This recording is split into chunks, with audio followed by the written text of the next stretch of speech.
So my name is Evgenia. I'm an artist. I'm based in Portugal, and sorry, I'm just going to be admitting people as we go. And I'm the founder of Eternal Forest Project, and these conversations are aiming to build community, to share practices of eternal forest, to collect these practices, to bring together beautiful artists, practitioners of all kinds, and to kind of build international community with the purpose of creating different kinds of experiences, but also creating physical eternal forest sanctuaries. So today our beautiful speakers are Sabina and Igor, and actually we share quite a few things in common.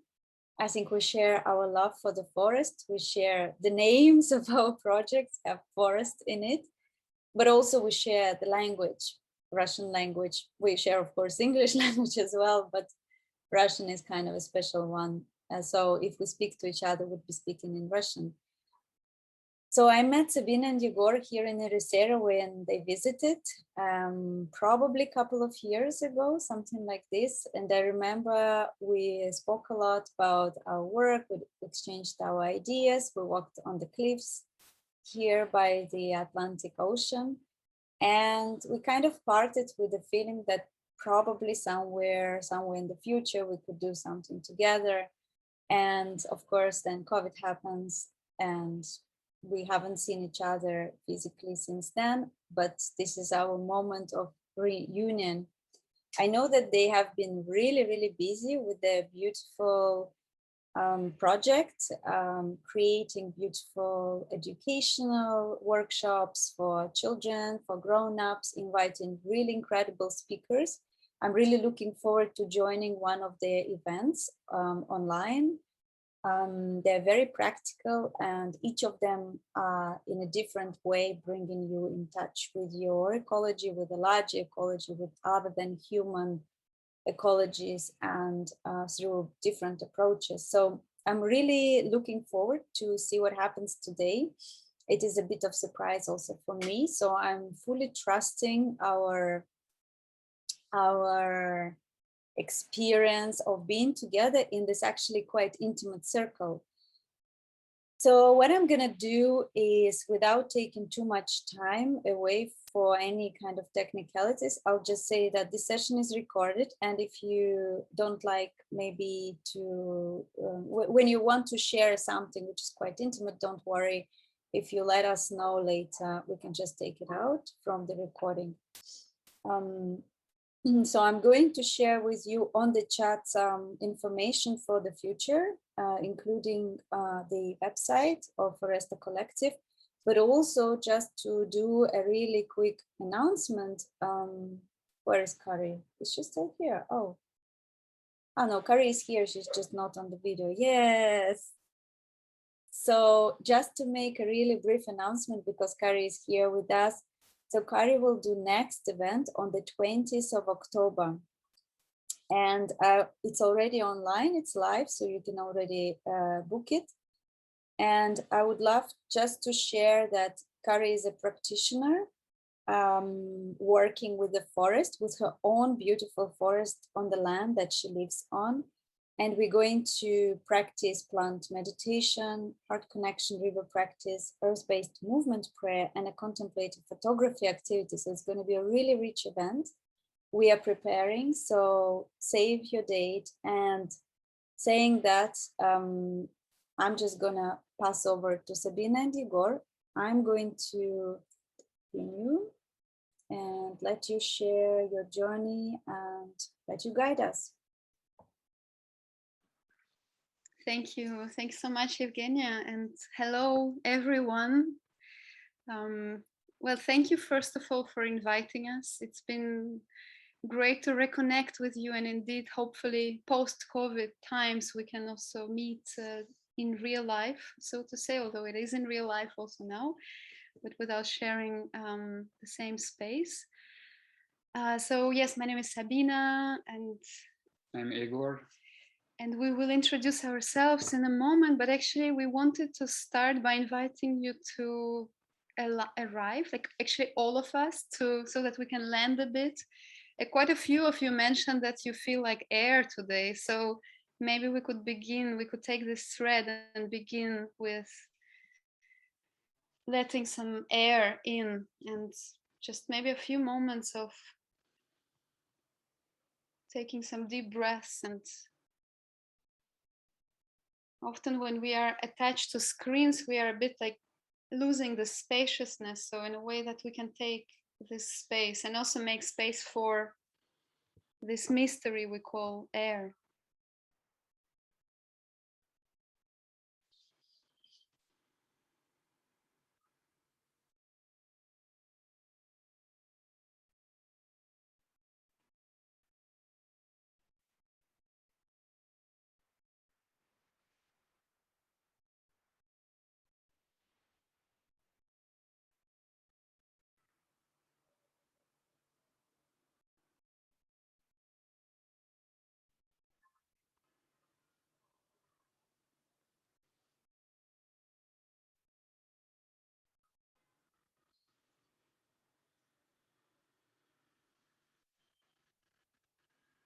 And Evgenia and I were just speaking about the quickening of these times and how things happen so fast. So maybe breathing in, we can purposely slow down a little bit, like kind of taking the air in, noticing how it circulates in our bodies, and then letting it out in this unhurried manner, in this slow way.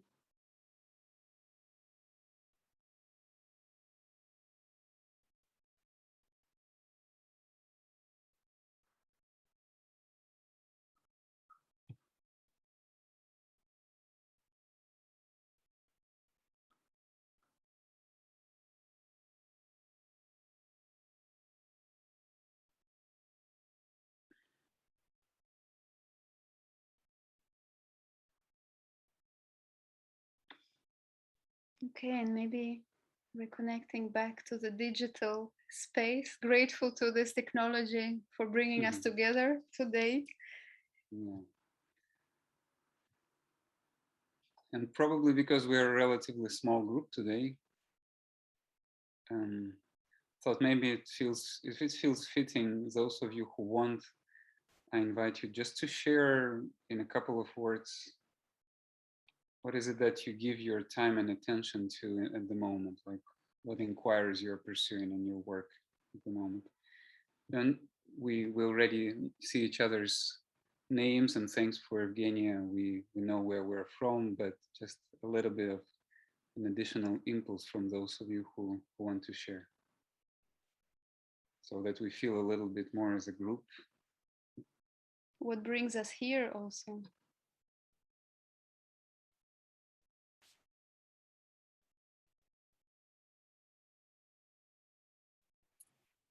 I can go first. Okay. Patricia Watts. I'm the founder of Eco Art Space. So I do too many Zooms, but I have some space this month to spend time with Evgenia's programming, because I always want to go, but I'm always too busy. So yeah, I'm just trying to slow down in my life right now, and just kind of take in all the work that I've done the last few months, and things that I've generated to give them more value. And I'm trying to reach out to potential funders to see, to create a language around how I can share what artists are doing and why we need more kind of patrons or advocates for this kind of work, financial. Yeah, that's new for me. I've been a curator for a long time. I can crank out programs, exhibitions, but raising money has always been, and I have contacts. I mean, I have a lot of great contacts, but yeah, how to ask for support. But I feel like at this point, there's so many of us out here now trying to communicate the, kind of an eco consciousness that, yeah, we should be able to find supporters, advocates for this work. Let's celebrate what you're doing. Maybe I can follow from Patricia. Well, first of all, I wanted to say thank you so much for coming on this journey. And I always feel we have like great personal exchange between us, but also exchange between the projects. It's been like lovely, beautiful conversations and sharing. And just to echo you personally, I'm connecting right now with communities in Portugal, but also in other places. And on one hand is the community, and on the other hand is the land, and grounding the emerging eternal forest sanctuaries. So by the end of this year, my focus and my intention, and I'm asking the universe for support and help in this, is to ground several concrete locations with several concrete communities, several guardians that are taking the opportunity and the honor to be the leaders inside the actual circles of guardians in different locations. But also following on from that, Eternal Forest would be then, Eternal Forest as an organization would be then going towards and forward, looking for patrons and funding to be able to support these actual places and people to do that work. So I'm very much in the similar process, also kind of added the kind of the pleasure, the beauty, but also the complexity of sometimes moving from place to place physically, that's the demand right now, the ask, but also sometimes virtually, between places like Colombia and France and Spain, which is outside of my immediate physical zone, and of course many others. So that is, I guess, my focus. Thank you.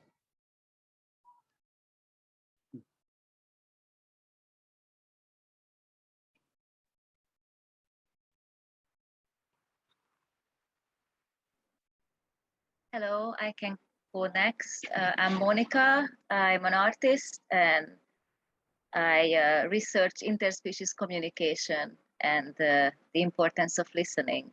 And at the moment, I'm working on opening myself up more to voices of more than human beings, and to overcome my various anxieties to be able to do that.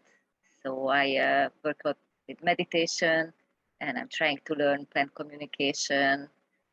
And I'm also doing my doctorate in the same subject. So I guess that's the next step.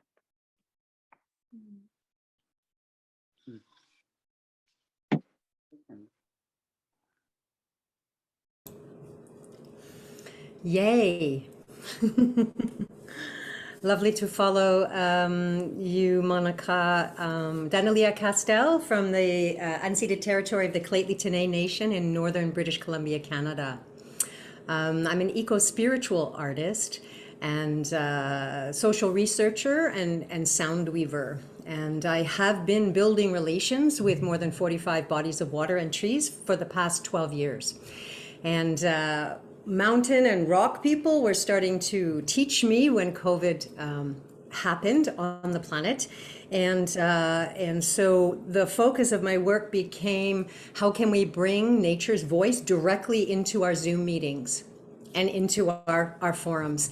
And I did discover that based on our heart bond with a particular nature being, when we invite them, they come, and we can dialogue on matters of mutual interest and concern. So I've been fortunate to be working with a foundation who's addressing the melting of the big ice in Greenland and facilitating a place to listen, to hear all the voices, Mother Ocean, the big ice, the humans, the rivers they bring, the marine animals, etc.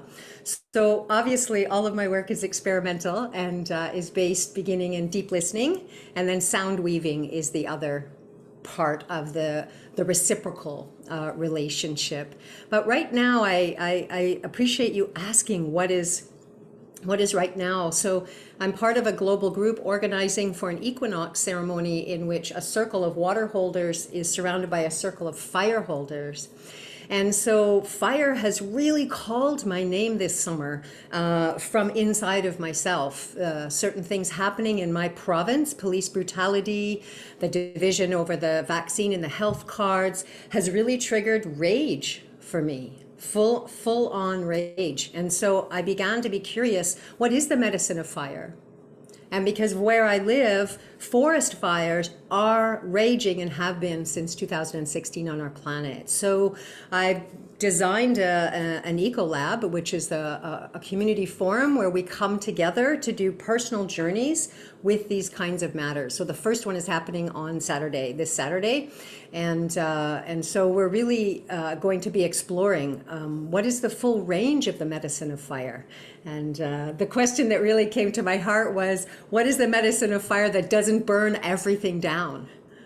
Right? And there is a lot of rage and anger in us. So how can that serve? What is the essential medicine of fire? So, and of course that's super connected with our standing ones, our tree relatives, and the field that we'll call in will not only be fire, it will likely also be with water and tree as well. So that's my interest and my passion right now, to do that kind of exploration in group.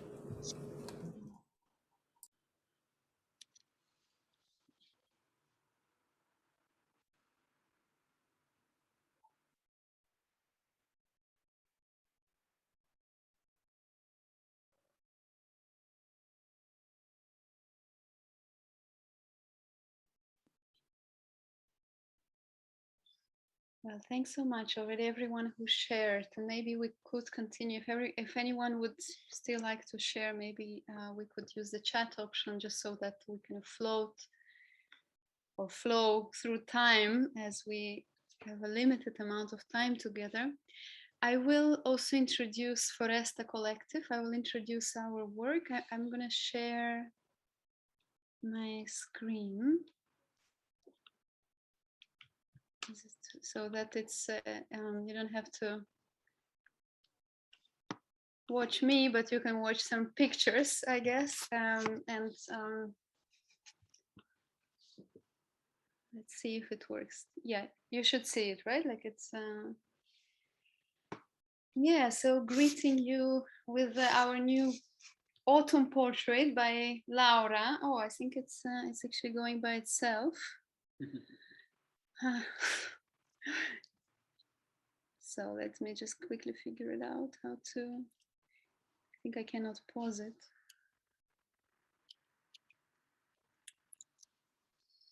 Maybe I'll stay like this just for a sec, and then I will turn on the play later on, just because I want to pause on some things. And specifically, you know, we think of Foresta Collective as a collective of humans, and not only, exploring the notions of ecological in a broader sense as bonding between different living beings. And we are also very interested in what we call personal ecologies. And I guess, Daniela, now you mentioned the bringing nature's voice. I think nature is always around, and it's here, you know, ourselves who are also nature, and definitely connecting with the modern human worlds, and kind of making work together through collaboration, through life experiences. So this is just to map the territory a little bit. This is how we understand Foresta Collective. And to roughly say some keywords, our work comes from what we call embodied culture. We will speak a little bit about this in a moment. We will also invite you into a practice, a bit deepening into this, what we call embodied culture. It can be called with so many different names, but also arts. And we are especially interested in arts as cognition, as ways of thinking, as ways of making, as ways of looking at the world, as ways of understanding the world, as other narratives. So this is also one of the roots. Education and collective practice, merging the two more and more into one thing. Actually, education as a collective practice, this is a big interest and kind of inquiry in our work. And when I say that we're exploring the notions of the ecological, in a way it's about the circles of ecological intimacy, or what we learned also, or keep on learning from permaculture, and specifically also people who were framing perma-artistic culture or perma-artistic practice. For example, Stephen Wright and Tamarind Rossetti work with this idea. So we work with them too. And in a way, exploring the ecologies within personal, relational ecologies or relational spaces, as well as responding to the crisis of imagination when thinking of the future. And Gentle Steps is about landing livelihoods on other terms. And quite a few of you also mentioned, I guess, this, how do we do finance differently? Or, how does this work of connecting to the modern human worlds gets more support or more visibility? So this is pretty much just to map the territory, kind of to map the, I guess now we can just let it play.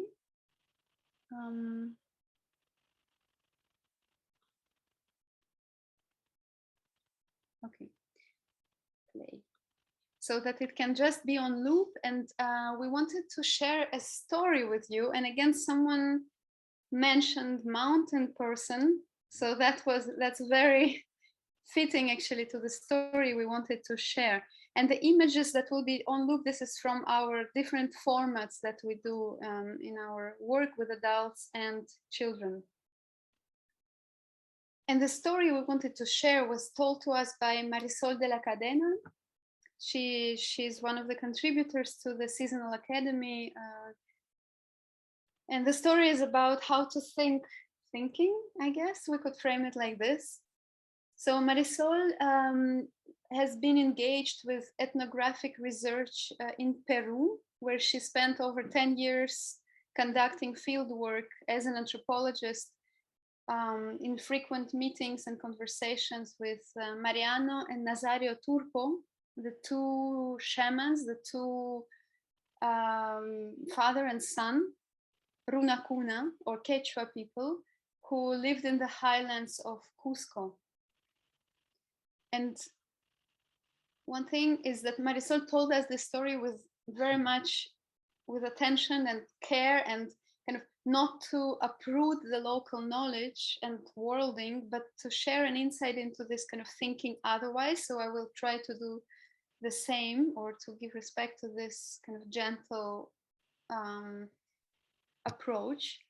So Mariano, Nazario, and Marisol, all born in Peru, learned the same history of the nation and other things that create kind of one worldview. Yet one day, taking a walk together through the breathtaking highlands in Andes, Marisol was surprised by something that Nazario and Mariano shared, namely that a mountain can be a person.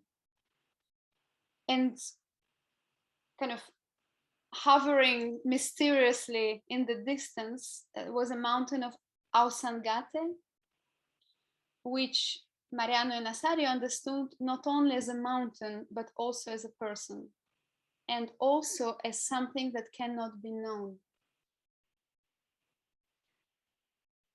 Right, and the first thing that she, as an anthropologist, as a trained professional, needed to fight is this automatic need to translate this statement into a cultural belief. She was searching for a different relationship with these two shamans, Mariano and Nazario, which was not the typical relationship that a trained anthropologist would have with their objects of research, with their interlocutors that are not from the same world. And in that typical relationship, the anthropologist is aware of the culture of the others, but the others are not aware of the anthropologist's culture. So Marisol's culture asserted that it had the knowledge. And from that knowledge, she had the tool that the culture as a category of analysis gave her to be able to understand mountain as a person, as a cultural belief. And as being such, as a reality of a sort of secondary nature, vis-a-vis of what she's really knowing, really. Namely that a mountain is not a person, a mountain is a geology. And this is how to think about Sangate if one refuses to dwell in the hierarchical position and wants to question the often occurring coloniality of anthropology is really a trick. And Marisol chose to engage with the situation as a condition to make her think. To think about what she knows as a scientist and how she knows, and what are the tools that allow her to know. And Mariano and Nazario wanted to help her. She spoke to us how Mariano kept on saying, no, not only a mountain, Marisol. I understand you think of it as a mountain, but I just want you to think not only, and open up the mountain to also that which can be, and not only that which also is. So opening up to not only. It's like, I guess it's like learning to feel this, or learning not to complete, or learning to feel, to sense, but not to complete this void with possible knowledge, because this knowledge is not always accessible, like to leave this space for the unknown. And what we've been learning with Marisol and this concept or this idea of not only is to not fixate ourselves in the knowledge or the viewpoint that we have. Because if we do, we risk excluding everything that exceeds, and the excess evaporates into belief, cultural belief, or scandal, or impossibility. So, so thinking things with not only, it's like a way to not be anxious to hold on to what we already know, and thinking that this is the only way to think. And this we connect quite a lot with this arts as cognition, or arts as ways of thinking, and also to how we think of ecologies and ecosystems. And this is, I guess, what we wanted to share with you today. This ecosystems thinking, or thinking of ecology not as something, not that as it, or not as something that is only external.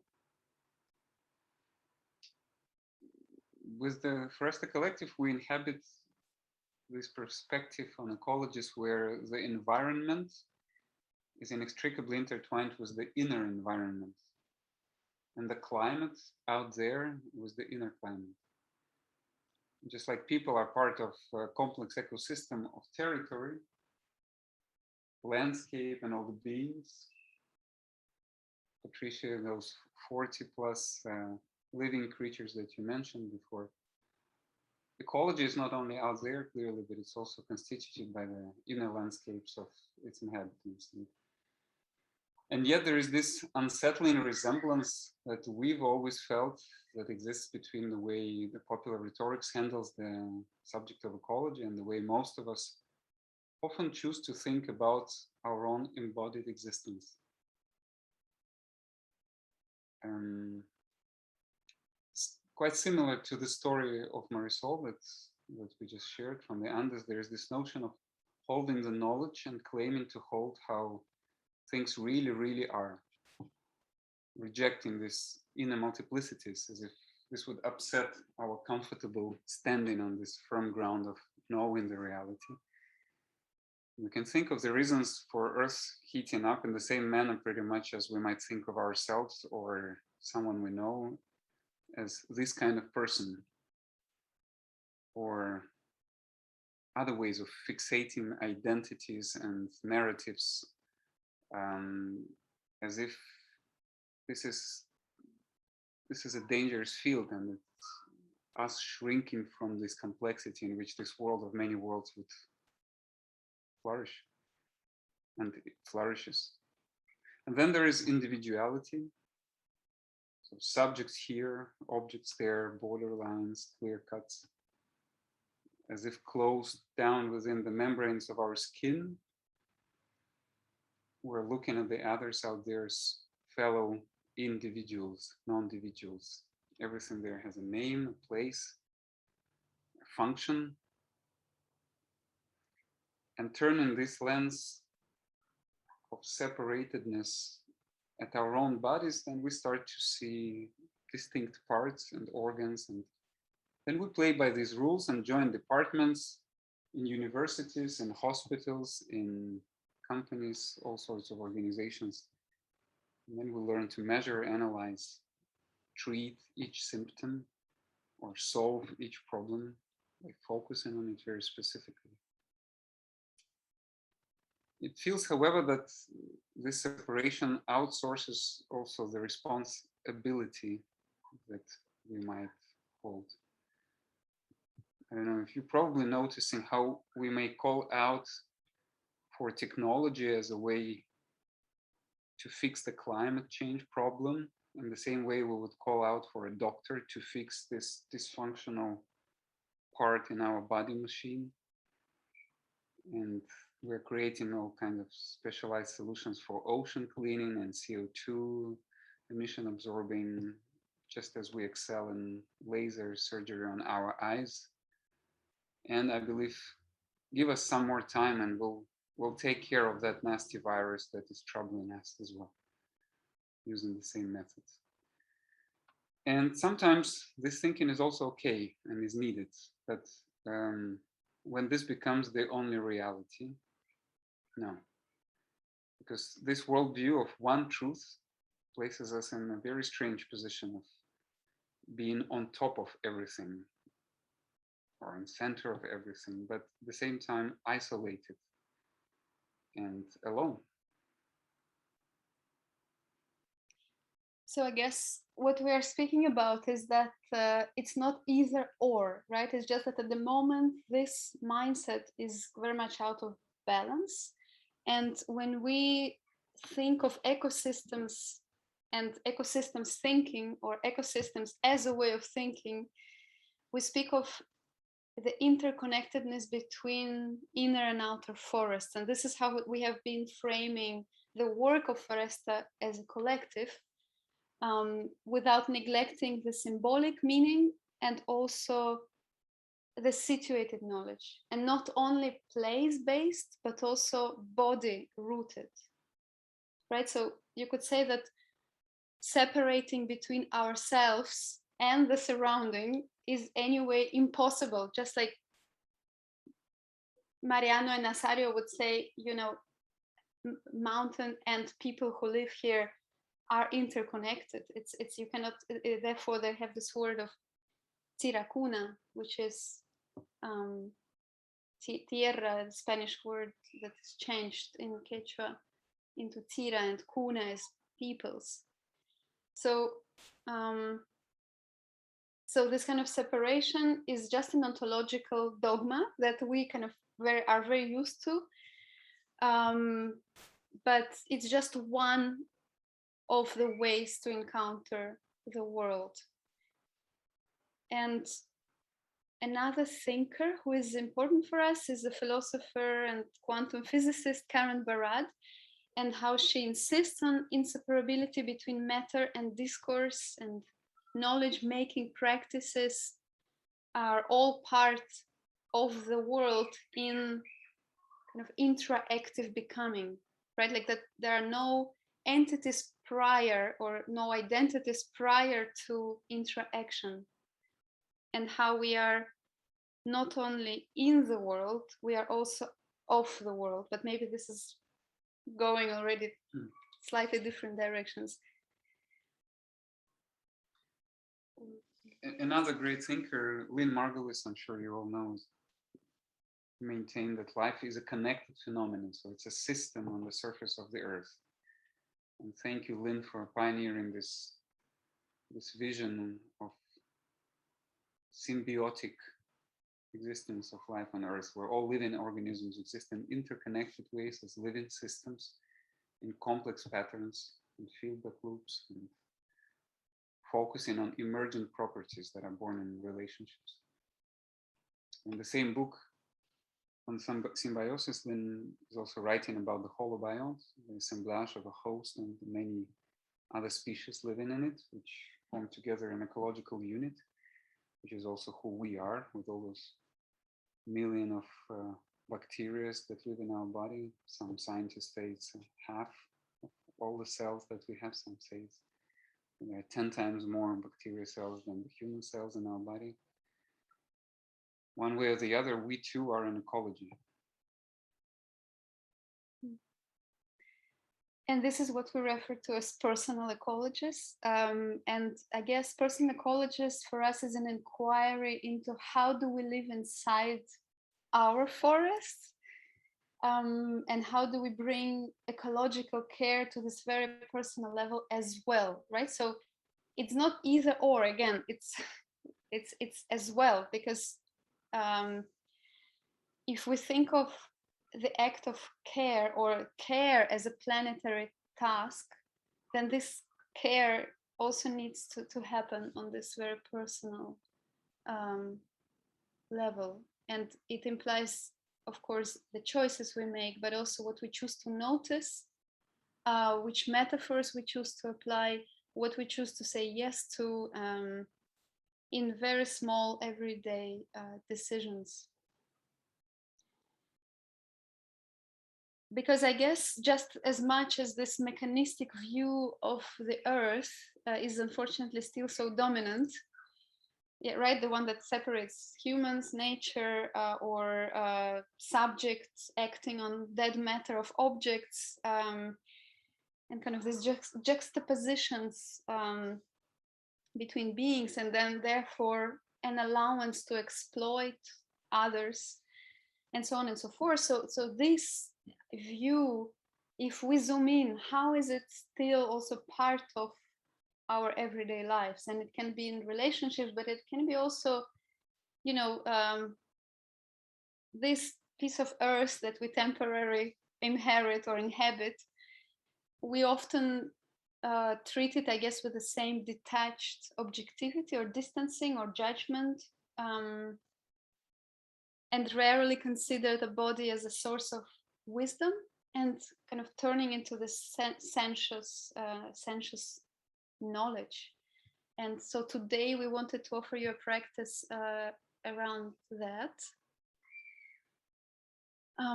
To approach it as an orientation to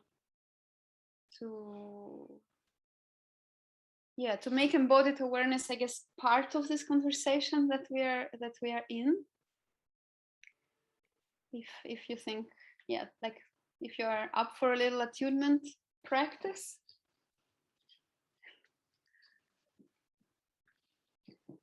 No, so it's good. Mm-hmm. All right, so maybe let's start with just finding a comfortable position, just kind of being, you don't need to look at me, or like you don't need to look in the screen. You can just be how you want to be right now, right this moment.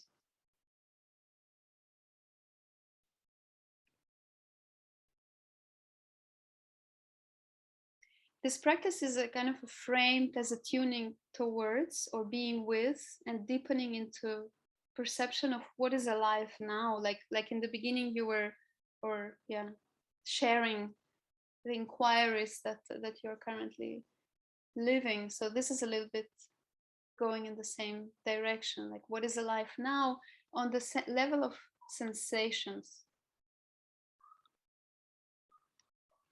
So if you feel comfortable to close your eyes, close your eyes.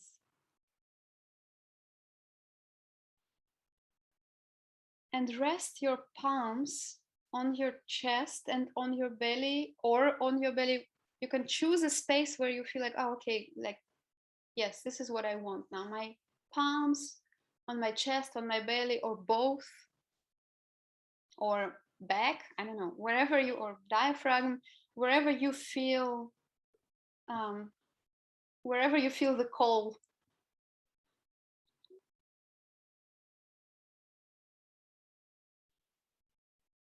And start to breathe, gently expanding into this area, and also expanding your attention to this area. So expanding through the breath and sensing how you are breathing towards your palms. And let your palms be curious but not inquisitive. So it's a question that the palms are offering, but not a demand. It's not that you demand from your body to expand or to breathe. There is no demand. It's more like a question. And then listening to the echoes that might come.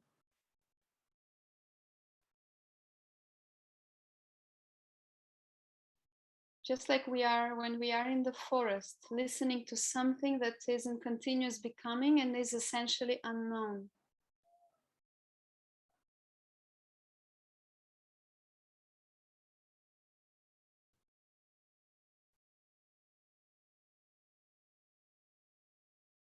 And as you breathe and as you pay attention, try to stay in perpetual recognition of this unknown, so that nothing is in a definitive way of meaning, I guess, right? So even if you sense, okay, I sense again my back pain or whatever it is, try not to look at it in a definitive way, but allowing even this sensation also to be part of the unknown and a kind of a palette of different sensations.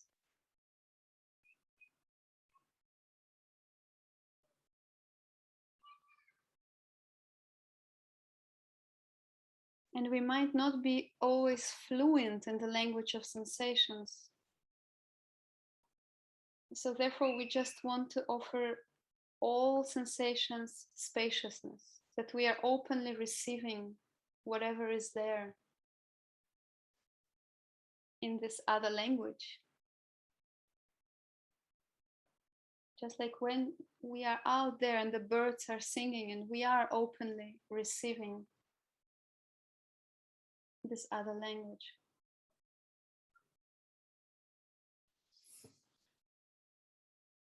So I will maybe let some silence so that each of us can on our own cultivate this attentiveness or groundedness or listening to insights that might be surfacing.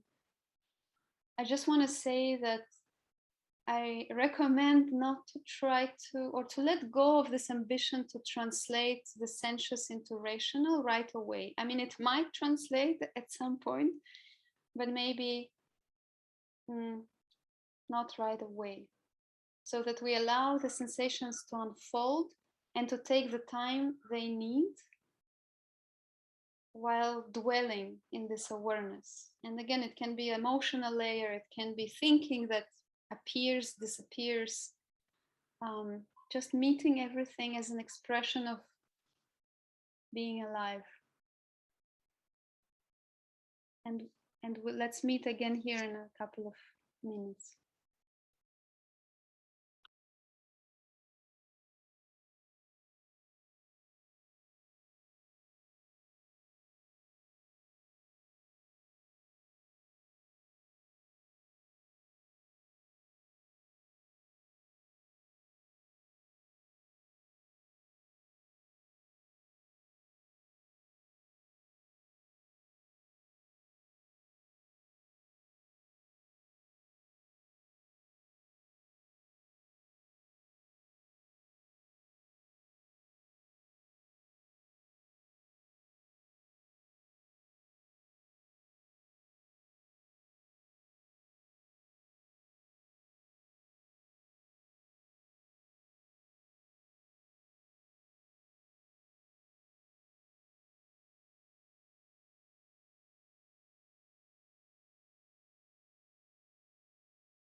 All right.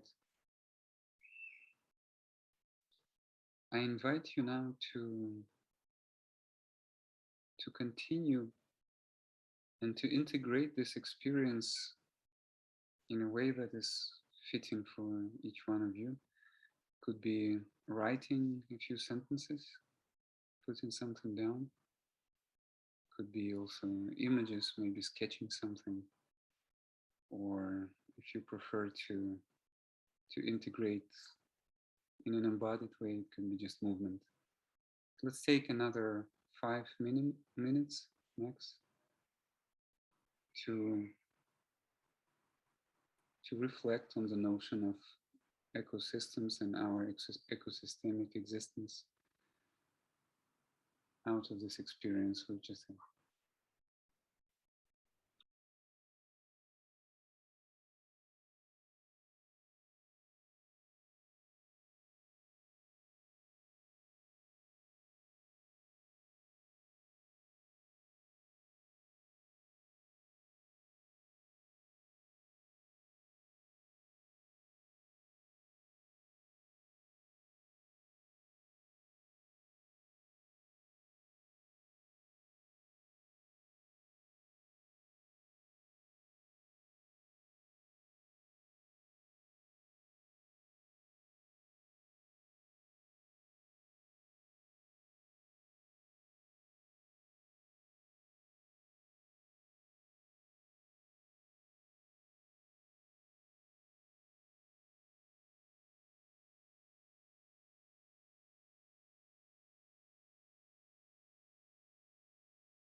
Okay, so let's come back together.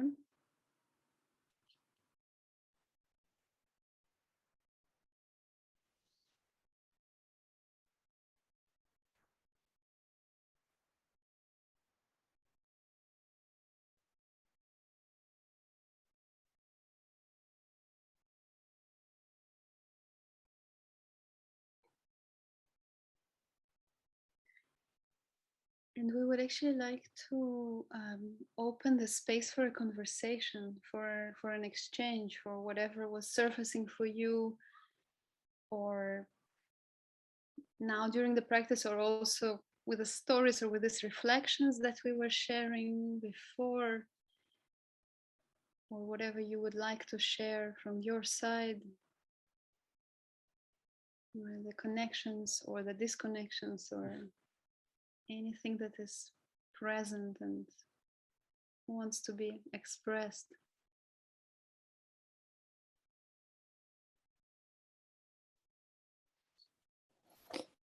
Maybe I can say something. Can you hear me? Yes.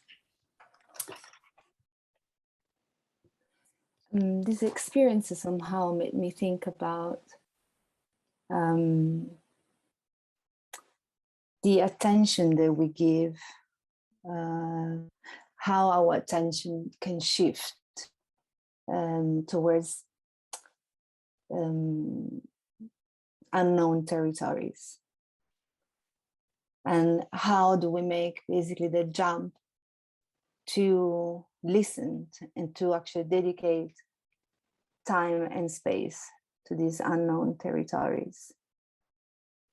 And unless we do that, unless there is a desire, I think, or someone that can guide you, into that space, it's kind of, it's not part, I think it is not part of our system to be able to do that. The time in which we live in doesn't allow for taking to claiming that space of just staying with it. And as I was experiencing staying with it, I discovered also like this huge, immense, unknown territory that laid underneath my hands. And when you said, like to just stay with it, not to have expectation, not to push it through, I experienced also the difference of knowing and understanding with this different kind of attitude, the attitude in which you try to push through, and the attitude in which you just like, you're gently there, and just allowing yourself to, not to judge or to name or to pin down or, to construct anything. And the breathing, is, it's like I felt there was so much like space to basically explore, that just by listening to it and witnessing how air, would just take up these spaces, it made me realize how much space there is there that hasn't been taken up or explored. And yeah, I think the most kind of like difficult thing, we can, as human beings, I think we are in this group extremely privileged. We are using like a very specific language. It's quite philosophical, poetic, and intellectual. But I think like there is one fundamental thing that is like the reclaiming this space of just being able to stay with something. And it's a space that it's really important to our development as human beings. And it doesn't need in like, I think, really articulated words or articulated language. Yeah, I think that just this little step, that's the little step to stay with for me is a huge, I would say, conquer, like it is a huge, already like it transformative act somehow.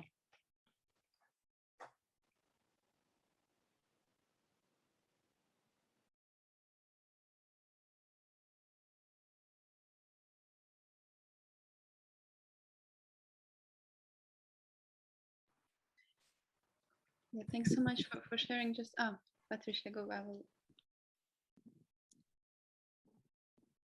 Say it's such a gift to give this to ourselves,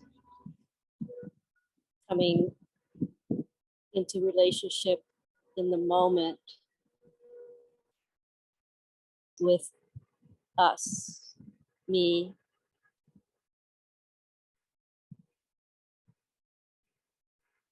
Because it's so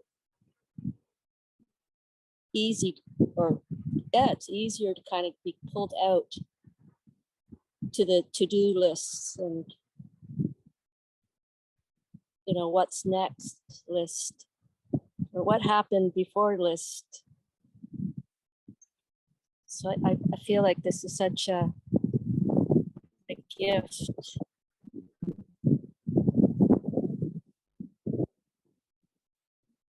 And that's where we can, if we can, you know, feel more comfortable there. I think with the time, allowing that time, you know, put it on the to-do list, to come home, to be here, touching, feeling the breath, the movement.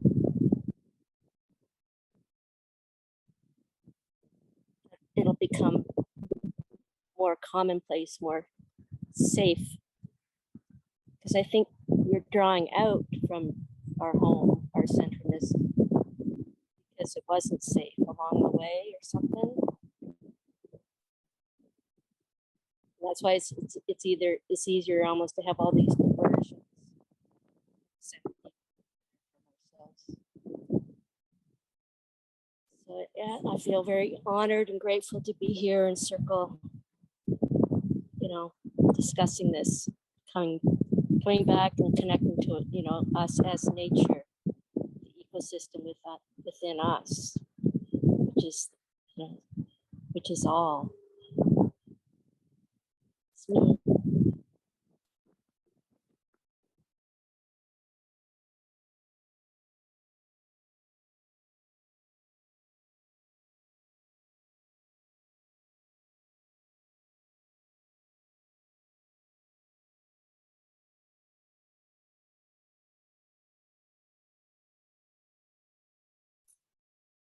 I'll share. I made some notes, but I guess I was just kind of notes to myself about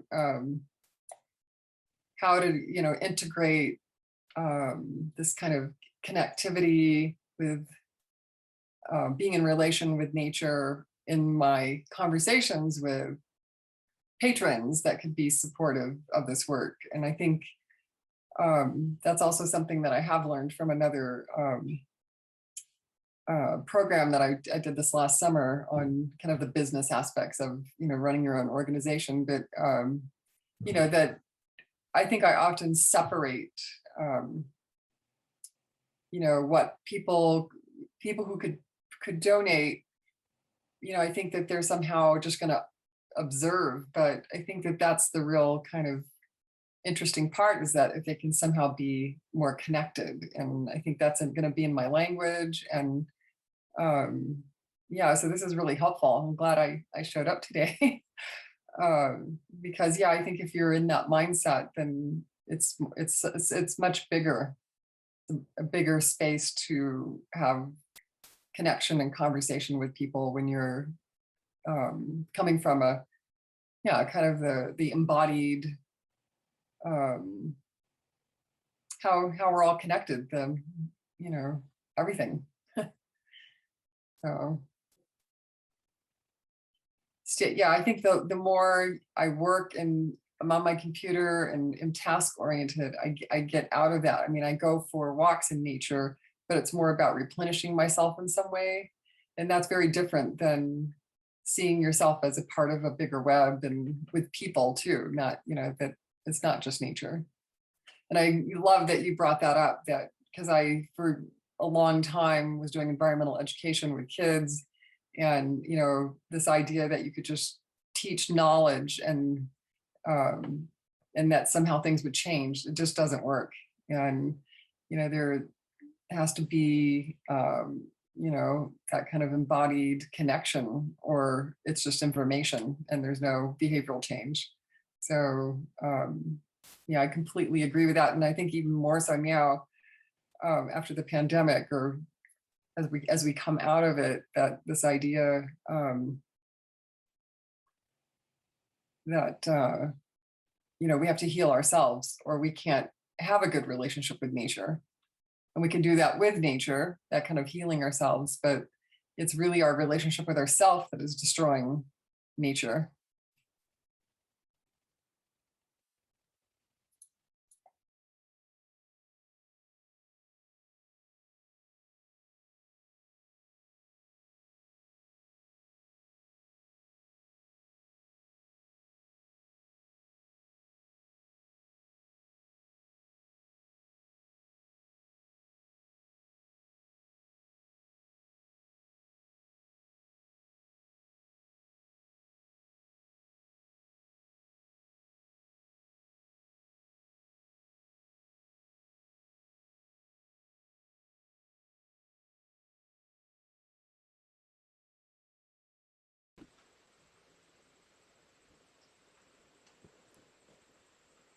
Shall I speak? Okay. When we began today, I was feeling a desire to connect with the animals in the forest here. And in particular, recently, through our animal cameras, there's a very, very large moose that's moving around the forest right now. And so I began my process with this desire to connect with the moose. And the response I got back from the life of the forest was to attend to the ecology within me, within my body. I live with multiple chronic infections, including those associated with Lyme disease. And in my journey, it's been important for me to get to a point where I don't live with anger and fear, but I embody an ecosystem that is just inconvenient for certain bacteria to exist and proliferate. So the messages I got back from the forest through the wind was that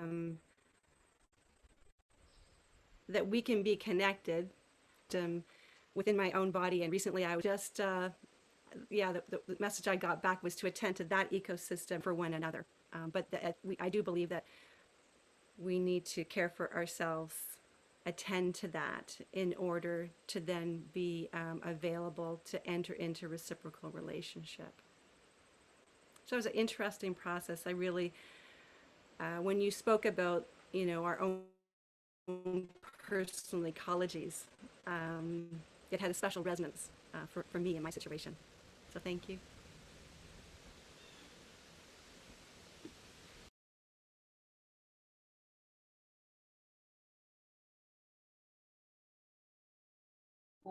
I'll share something which was quite interesting for me to feel as I was sensing into my being and breathing, and just I wasn't anything like new or special, but my body was telling me was kind of feeling in different parts. It was moving, like I was feeling the flow, and the body was really happy that I'm resting, that I'm being at home, that I'm being grounded, and that I'm resting from a very intense social activity that I just had recently.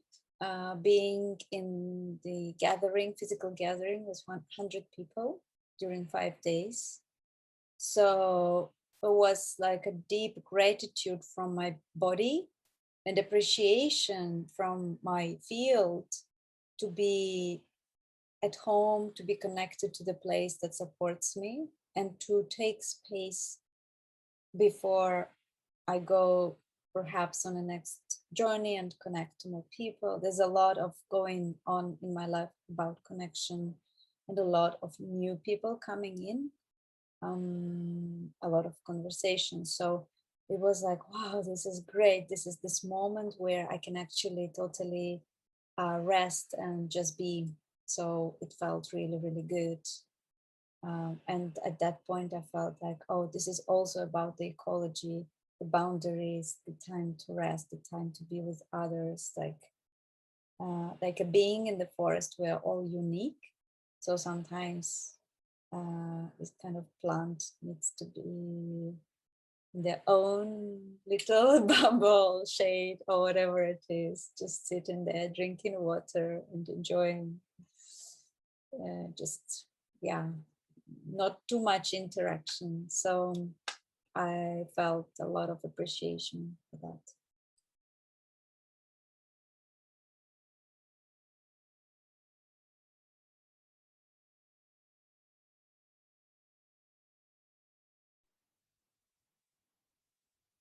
I'd like to share. Hope it's right. For me, it was very beautiful. I felt like a connection to the inner ecology, as Patty was saying, and I like this conception of ecologies of care, and these really lighten to how ecologies of care really have a start attuning to our own ecology, whatever's moving inside in the different parts. And it was very beautiful, the composition, not to rationalize it. Thank you.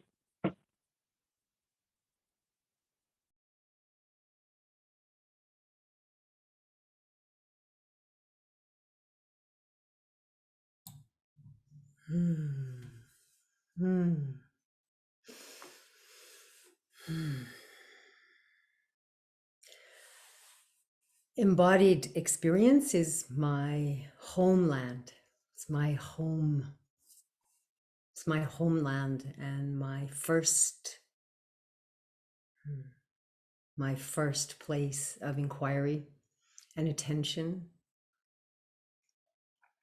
I really appreciated the way you languaged, Sabina, the kind of touch, hands that are curious instead of, I think demanding was the interpretation, but I don't remember the word you actually used. So I really appreciated that.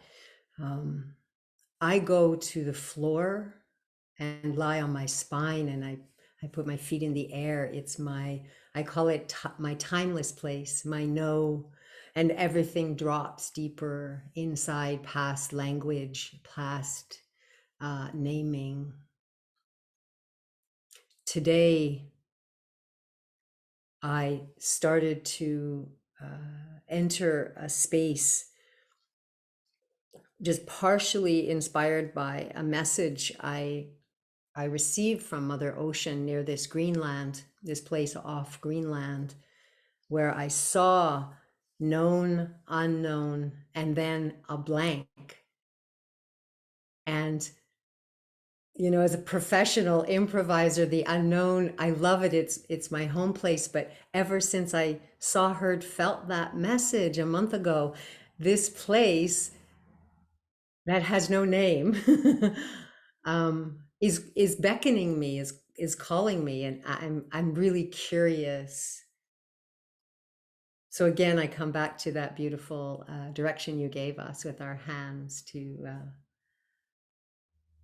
be curious.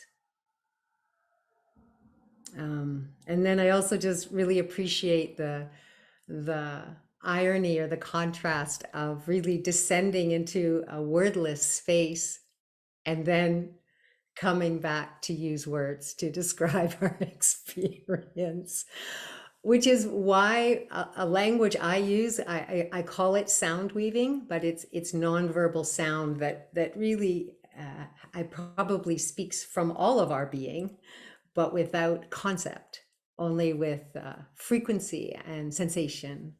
So yeah, I really appreciate seeing that dropping deeper and longer, like an explorer, as to where this space that is potentially unknowable, unknowable, like the mountain, right? The mountain, the person, and the unknowableness of it. So this is the space that's beckoning me both about myself and about the reality that we potentially are co-creating together with our nature relatives at this time. So thank you.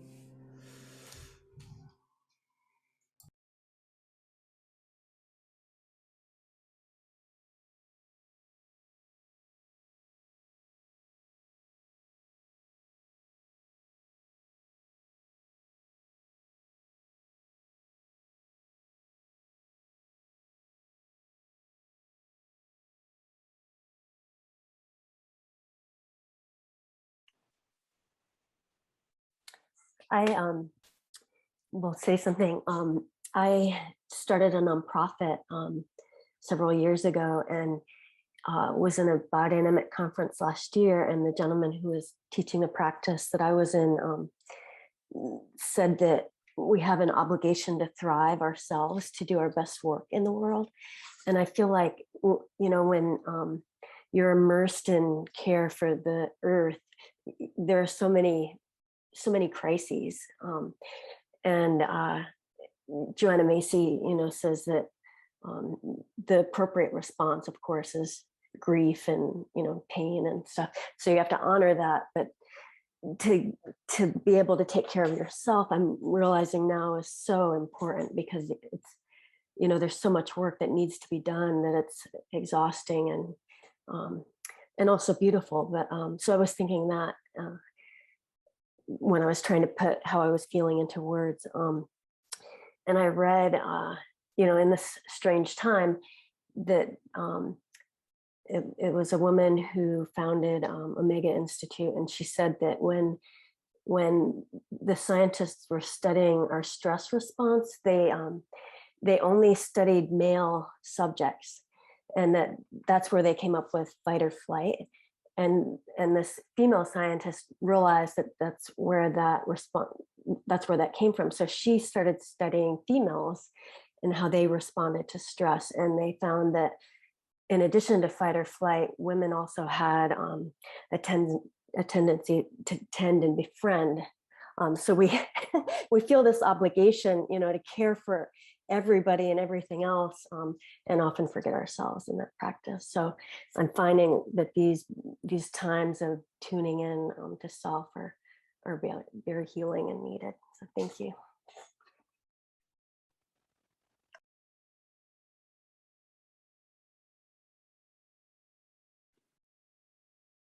Yeah, thank you so much, everyone, for sharing. It's so nourishing also to hear like from what I wrote, also hear the reclaiming space for being with. I really like this formulation, and time, and allowing time. And indeed, it's we are thinking of this rush as just a habit, as just another narrative that has been placed as if this is the world and this is the reality, and we all need to. But where are we rushing to? I mean, in this conversation, I guess it's this question of life and death becomes very present, because what is this rush and where is it from and what is it towards, and when is the moment to actually be and be with and live and experience and be human on this planet. And yeah, and then everything what you've been sharing, I guess it's also a lot that relates to language, and language is a huge inquiry. Also within Foresta Collective, we are exploring this from different angles. I also don't, I don't think that we shouldn't bring the rational in. I think we do need to listen to the unknown and to this unknowable and to the excess, and translate it into words, or translate it into drawing, translate it into movement, translate it into sound. There are plenty of languages. There is no one language. And I think it's important that each of us can find the language that we resonate with, right? Like this kind of frequencies indeed that we resonate with, and where the true weaving for each of us can happen. I think this example with the science is super interesting, like because indeed, you know, we read something and then we think, oh, okay, that's the normal, but actually we each have our own normal in this way, or like this ecosystem. Or also what Kari, thank you for sharing that, you know, yeah, indeed, we create environments in us that are favorable for this or for that, and of course, like in this idealized vision, we would be very aware and just attentive to all of this. But we also do need doctors, and sometimes the doctors are extremely, you know, I'm extremely grateful that they exist as well. Like, it's not, again, not to emphasize, I guess, there's not one or the other. What we are interested in is in the meeting, is the two palms meeting, or plenty of palms meeting, I guess, pause and whatnot. I guess we are a bit off the time.